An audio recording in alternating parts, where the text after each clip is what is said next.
c'est un grand jour pour le peuple kabyle. Et je pense que c'est un grand jour pour tous les peuples qui se battent pour leur droit à l'autodétermination. La Kabylie est pionnière en la matière et va continuer son chemin. Son droit à l'autodétermination est sacré et personne ne peut l'empêcher de l'avoir.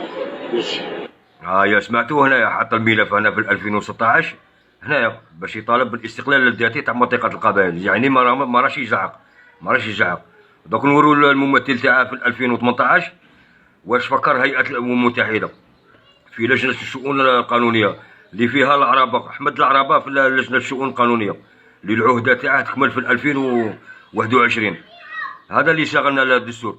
نسمعوا الممثل تاع حركة الماك فكر هيئة الأمم المتحدة لخاطش قدموا ملف آخر باش يرسلوا لجنة تحقيق دولية في المنطقة.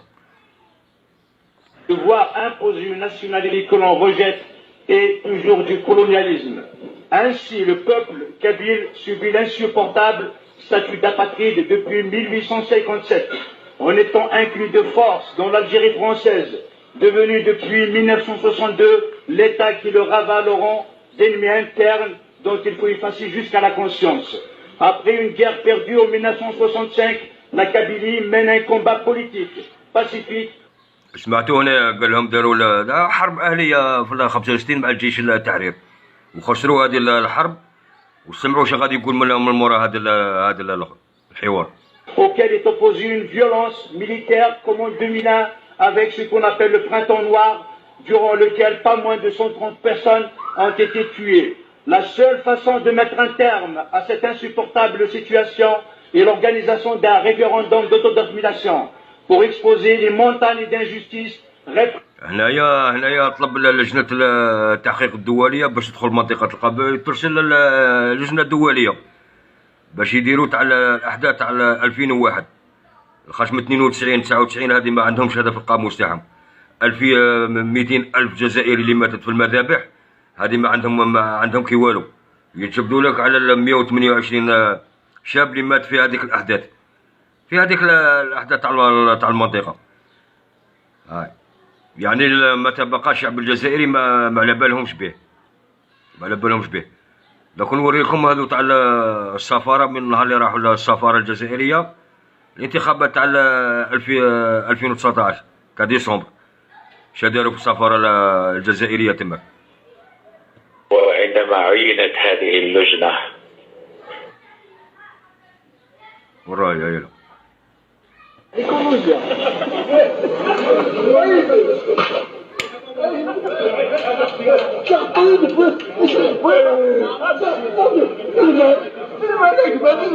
هنا قاسوا الزبل بالصبر.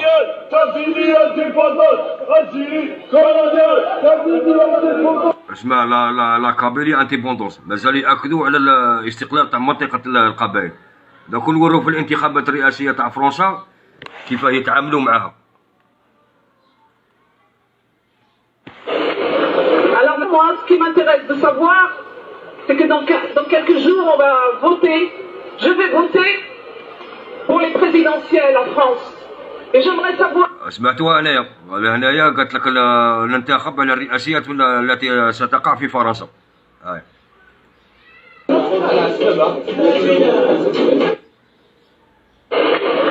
Alors moi, ce qui m'intéresse de savoir, c'est que dans quelques jours, on va voter.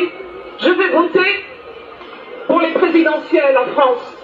Et j'aimerais savoir quel candidat qui nous soutient, qui soutient la Kabylie, qui soutient les Français d'origine kabyle. Moi, je voterai pour le candidat qui me dit on va préserver l'identité kabyle, on va préserver ta navire. هذه سمعتوها سمعتوها قالت لكم احنا مع الرئيس اللي يعترف بمنطقة القبائل باللغة الأمازيغية. دوك تسمعوا يعني هادو مازال تابعين لفرنسا، مازال عملاء لفرنسا. هنا تحضيرات زعما قال لك ننتخب على الرئيس الفرنسي المقبل هذا هو منتخب على ماكرون باش يلبي لهم المطالب تاعهم باش يضغط على الحكومة الجزائرية باش تعطيهم الاستقلال يا اما الذاتي ولا الاستقلال التام. هاي راكم نوري لكم واحد المقاطع من الاخر. بلي راهم ياكدوا على الاستقلال تاع المنطقه بشي زعاقه.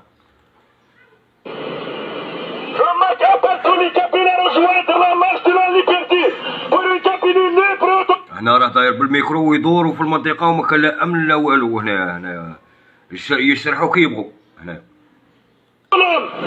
أمام لا مبالاة البعض، قرر الناشطون في الماكا الحركة من أجل الحكم الذاتي لمنطقة القبائل القيام بجولة في قرى منطقة القبائل للدعوة إلى مسيرة شعبية الهدف منها إحياء الذكرى 30 للربيع الأمازيغي.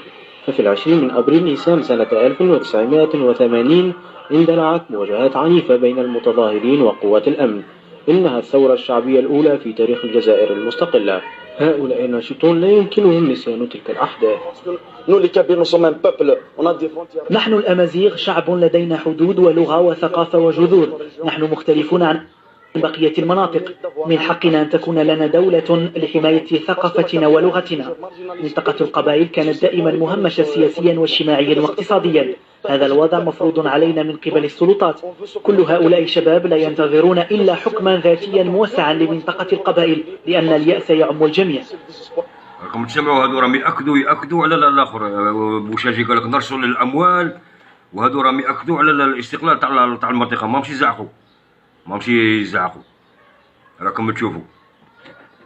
درت لكم هادو المقاطع من الفيديو باش ما يكونش الفيديو طويل، باش فيه غدوه نزيد نكمل لكم ندير لكم الجزء الثاني تاع الفيديو هذا، وشكون الشخصيات اللي كانت في الازمه تاع 1980 من بينهم العربي آية مقران، احمد ويحيى، سعيد سعدي، فرحات مهنا، فوزي علي رباعين.